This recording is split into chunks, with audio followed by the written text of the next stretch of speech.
गांव के किनारे एक पुराना घर था जिसे सभी ने भूतिया समझ रखा था। लोग कहते थे कि वहाँ रात को अजीब अजीब आवाज़ें आती थी। एक दिन राज और उसकी दोस्त सिया ने तय किया कि वो उस घर के राज की सच्चाई जान कर ही रहेंगे। रात का समय था जब दोनों घर के दरवाजे पर पहुंचे। दरवाज़ा अपने आप धीरे धीरे खुलने लगा। अंदर घुसते ही एक जोरदार ठंडी हवा का झोंका उन दोनों से टकराई। सिया ने कहा, राज, क्या हमें अंदर जाना चाहिए? लेकिन राज ने सिया से कहा कि यहाँ सब ठीक है, तुम मुझ पर भरोसा रखो। वो दोनों उस घर के और अंदर जाते गए। जैसे जैसे वो अंदर जाते गए उन्होंने देखा दीवारों पर पुरानी तस्वीरें लगी थी।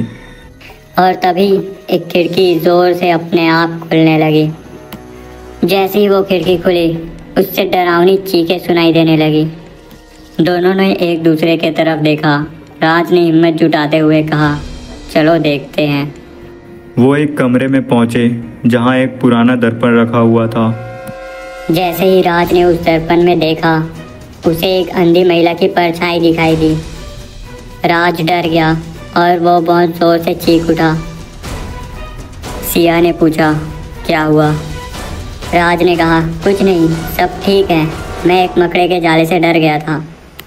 लेकिन राज बहुत डर चुका था और उसकी आंखें डर के कारण लाल हो गई थी। तभी उन्हें एक आवाज़ सुनाई दी, मुझे छोड़ दो। दोनों डर गए और दरवाजे की ओर तेजी से भागने लगे। लेकिन दरवाज़ा अपने आप बंद हो गया। अब उन्हें यकीन हो गया कि घर सच में भूतिया है। दोनों ने मिलकर एक खिड़की खोलने की कोशिश की, लेकिन वो खिड़की नहीं खुली। तभी अंधी महिला की परछाई उन दोनों के सामने प्रकट हुई। वो बहुत ही ज़्यादा डरावनी थी। उसके लंबे लंबे बाल चेहरे पर थे और वह बार बार कह रही थी, मुझे छोड़ दो, मुझे जाने दो। राज और सिया ने डर के कारण एक दूसरे का हाथ पकड़ लिया और जोर से चिल्लाने लगे कि तभी अचानक दरवाज़ा खुला और वो दोनों दरवाजे की तरफ भागने लगे। जैसे ही वो दोनों उस घर से बाहर निकले उन्होंने पीछे मुड़कर देखा। उन्होंने देखा कि वो अंधी महिला अभी भी उन्हें ही घूरे जा रही है। गांव पहुंचकर ये सारी बातें उन दोनों ने गांव वालों को बताई, लेकिन किसी ने उनकी बातों पर यकीन नहीं किया। हालांकि आज भी रात होते ही उस घर से अजीब अजीब आवाज़ें आना शुरू हो जाती है, लेकिन कोई भी उस घर में जाने की हिम्मत नहीं करता। गांव के लोग उस घर से आती हुई डरावनी आवाज़ से काफ़ी ज़्यादा परेशान हो गए थे। सभी गांव वालों ने मिलकर एक तांत्रिक को बुलाने का फैसला लिया। जैसे ही तांत्रिक उस हवेली के पास पहुंचा, वो समझ गया कि इस हवेली में किसी बुरी आत्मा का साया है।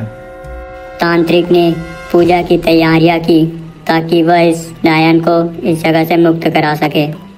तांत्रिक ने घर वालों से कहा, अपनी घर की महिलाओं के एक एक बाल तोड़कर लाएं। गांव वालों ने एक एक बाल तोड़कर तांत्रिक को दे दिया। तांत्रिक ने पूजा शुरू किया। इसके बाद उस महिला को अपने साथ एक शीशी में कैद कर अपने साथ ले गया। और अब वो घर और सभी गांव वाले उस बुरी आत्मा के साये से मुक्त हो चुके थे।